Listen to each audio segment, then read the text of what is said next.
Hello everybody, thank you for watching my video here. And what this video is going to be about, I'm going to kind of show you a prompt workflow. Now, I want to preface this though by saying I don't think this is like the best way to do prompts. I don't really think there is a best way.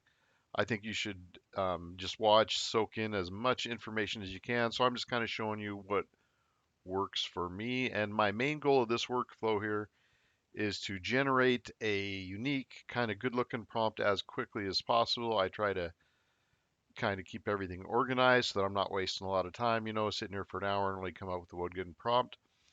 So, and again, I approach this, probably differently than a lot of people do. You can make really good images with real simple prompts, real complex prompts. So I'm just kind of sharing mine here to add to the pot here and show how I do it. And a little bit about my background. I used to make video game levels. I called them maps for a long time for the Unreal Engine.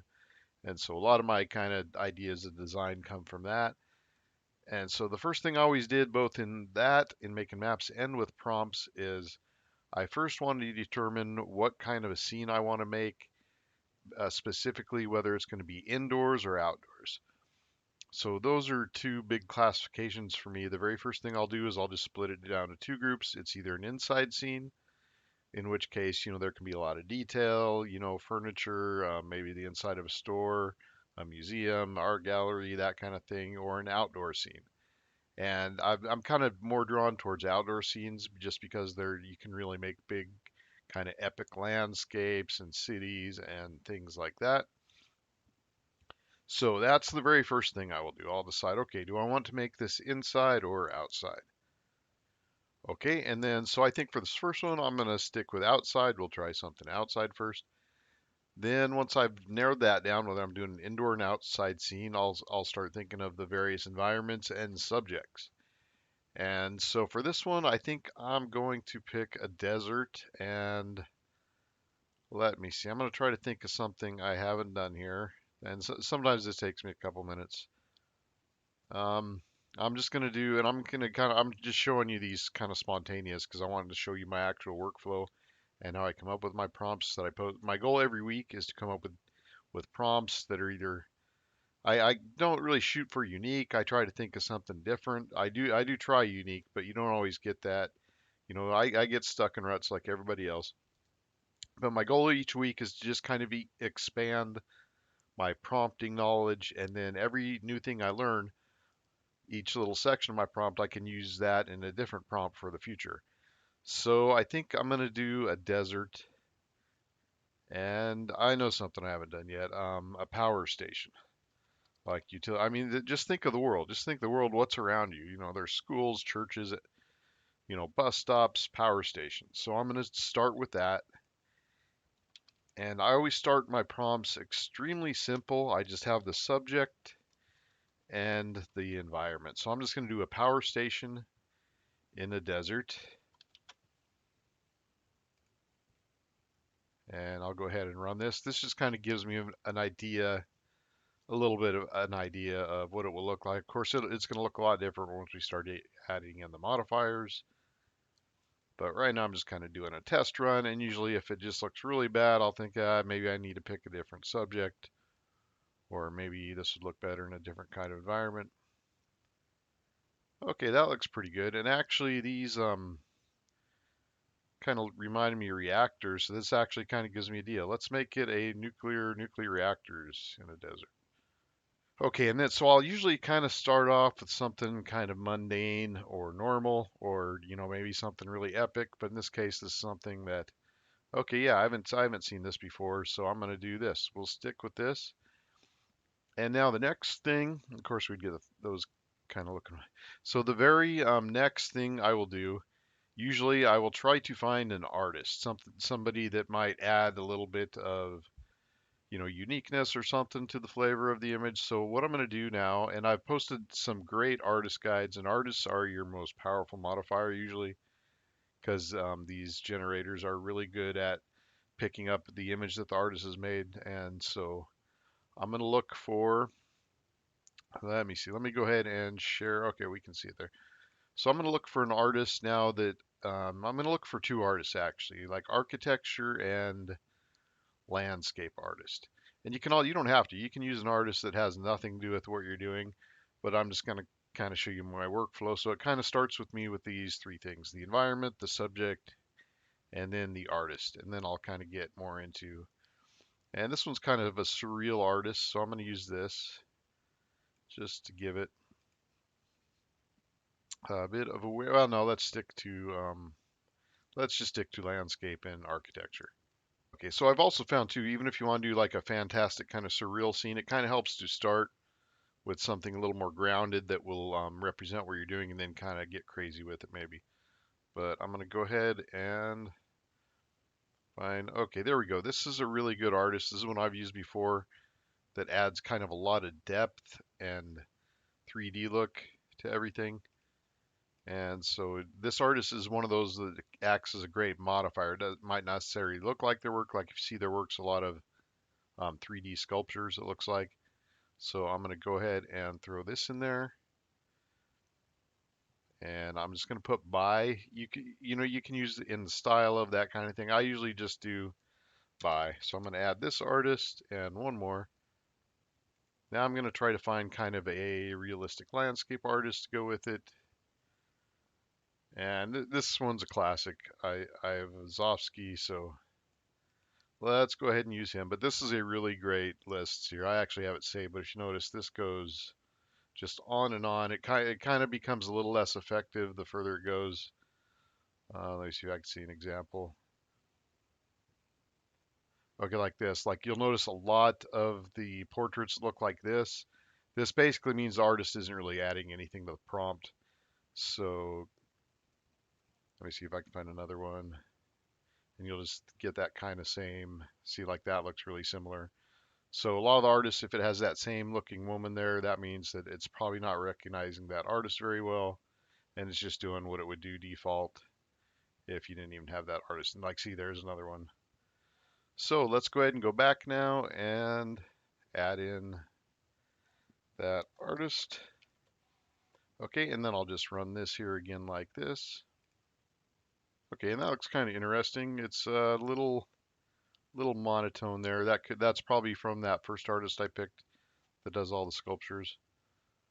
So let's see if this is going to be interesting enough to work with or if I want to change them around. You know what? I'm going to go ahead now and maybe I'll just get rid of this for now just so I'm not dealing with all the grayscale.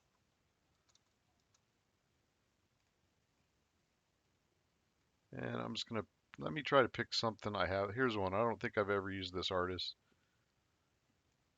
The other thing that's great about these two is you can put multiple artists in there and then you really almost got infinite combinations. Shark Geiger, that's one I've used a lot. He's great, of course. Let's go with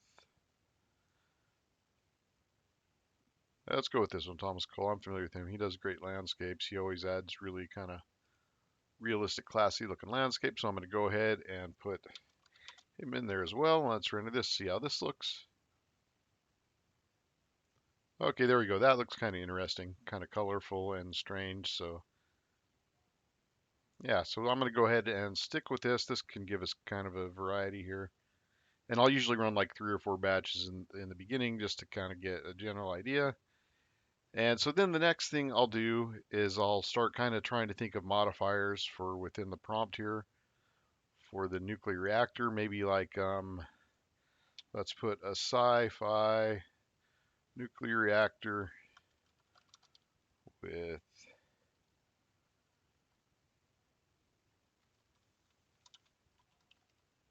fog and smoke in a desert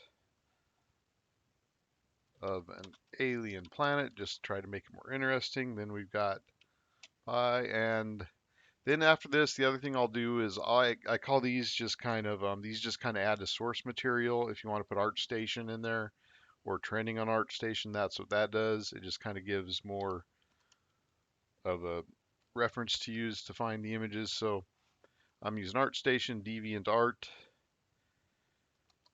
and then I'll get into some of the other modifiers here.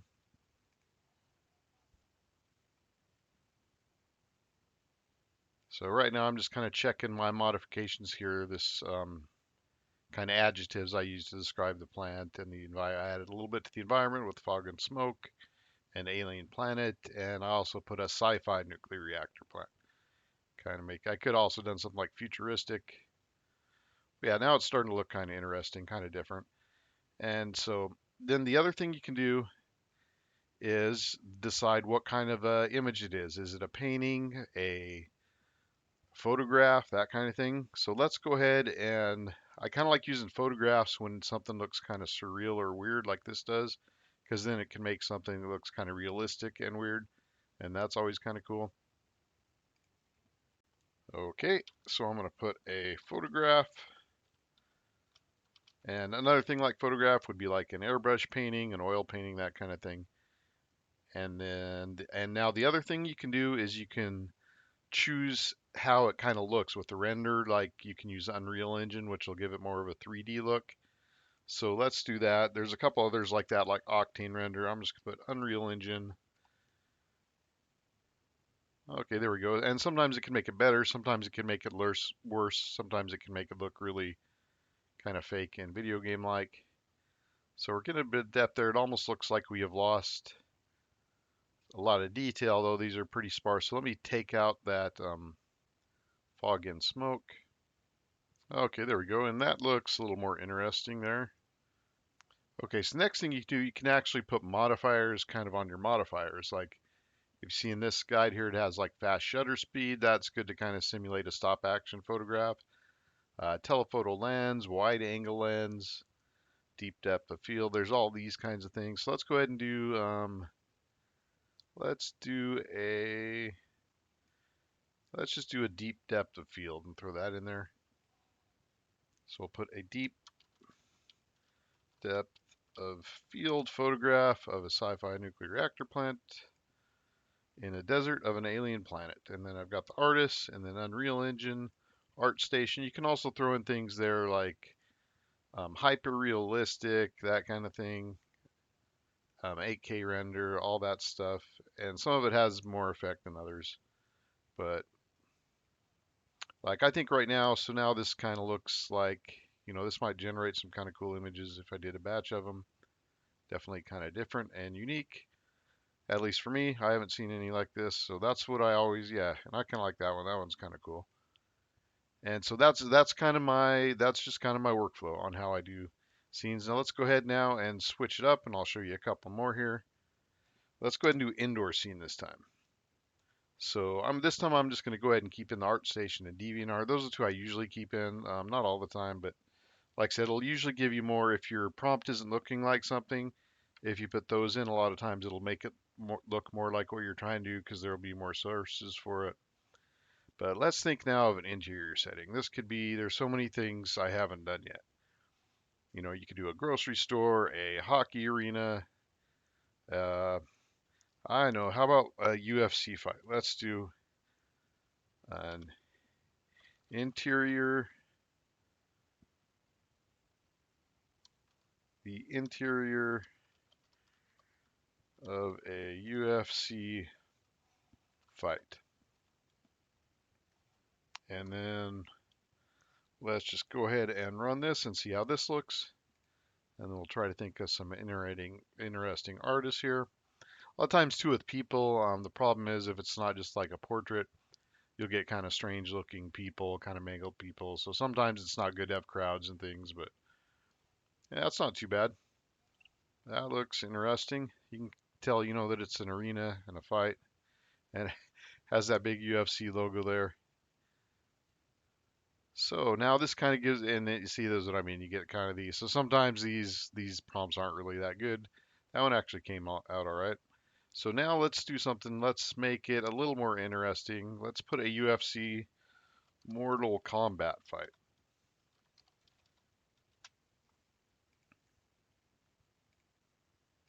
Kind of combine these two things here.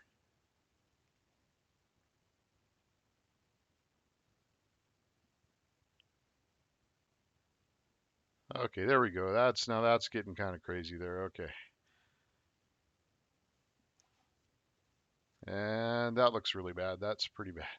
This is a pretty common issue you get sometimes when you're trying to do a crowd. That one's not that good. So, you know what? Let's go ahead and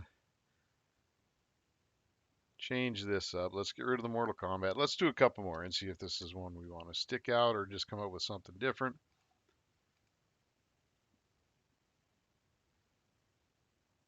Because if you're having to run it like 5 images or 10 images to get a good one, that's probably not a real great prompt to use.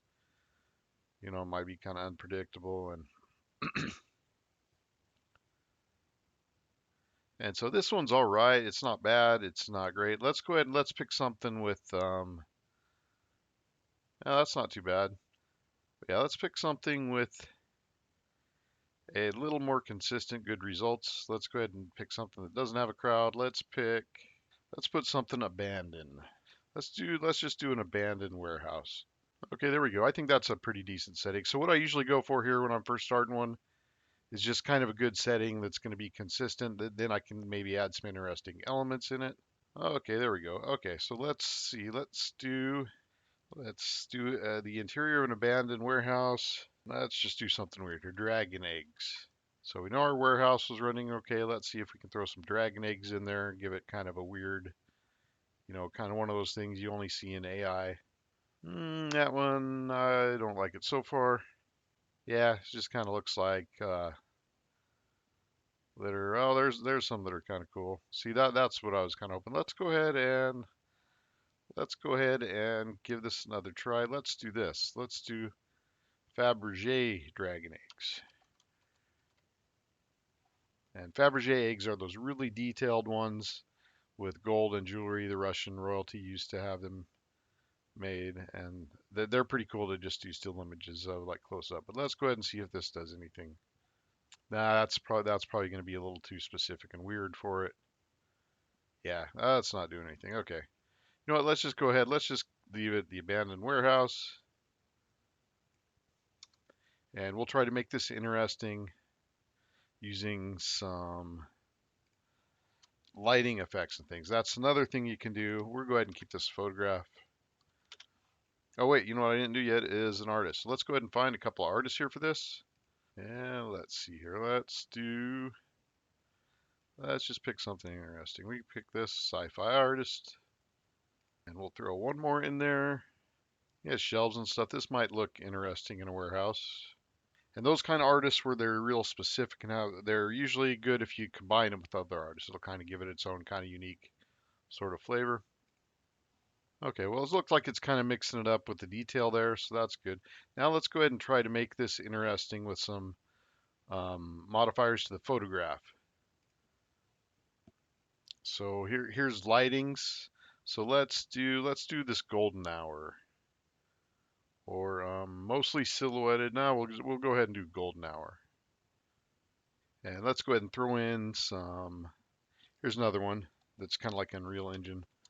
Just do Octane render, hyper realistic, and let's throw in sci-fi art too. Sometimes you can throw in art genres there just to add a little more flavor to it. Okay, and there we go. That definitely did make it a little more interesting. So this is just kind of my prompt workflow, and these modifiers and everything can really add a lot to your image. And if you kind of make up your own workflow like this, you'll really be able to come up with some good images based on your own style and preferences. And I read somewhere somebody said something like AR art is kind of an expression of taste, and I kind of like that because it really is showing what the person making this image, even though they're just certain words, and some people think that it's just bogus, but it really lets you kind of just express what you like to see, kind of expression of your own taste and preferences. And that's what makes it so interesting and why there's so many people doing this. So this is just kind of my prompt workflow, and those guides that I've listed, they're really great guides. They have tons and tons of artists in there and modifiers and other things. And let's try one more modifier there for the lighting. Let's do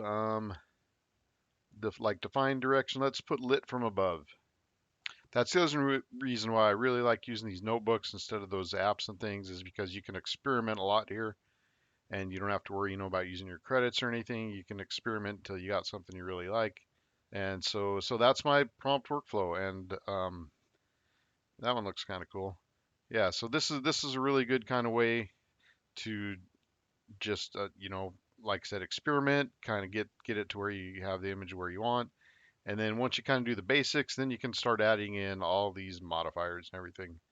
Okay, and I think that just kind of covers my workflow here. What I really also post this for is to give you these links to these great guides. There's the clip artist that I was using for the artist, and the other one I have linked here is this is a really great one. This is actually the list from the disco diffusion artist studies where there was the water lily ponds and the landscapes, and this is the same people that did all that, and they have now expanded this quite a bit. It shows whether it's recognized by disco, stable, and this is just a really great list. You don't see picture examples, but it shows the artist name, if it recognizes the artist, and then what kind of art they did, like abstract, high contrast, cityscape, photography, realism. So if you're doing like a photograph of a person, then it'd be really good to use this as a modifier. So we can even just do that right now. So I'll just do this. And it works also, this is their last name first, but it works if you use it just like that as well. So let's go ahead and change this completely, and we'll do a photograph here. Let's do a photograph of and we'll use that artist that we just got from that artist study, which I don't think I've ever used this artist. And there it is. There is the smartest person in the world. And this guy looks a little smarty. He's got on the glasses. This guy kind of looks like he was more of a fighter with those boxed ears. But so there we go. There we have some kind of unique looking photographs. And we can also, I know another photograph artist, Bill Henson.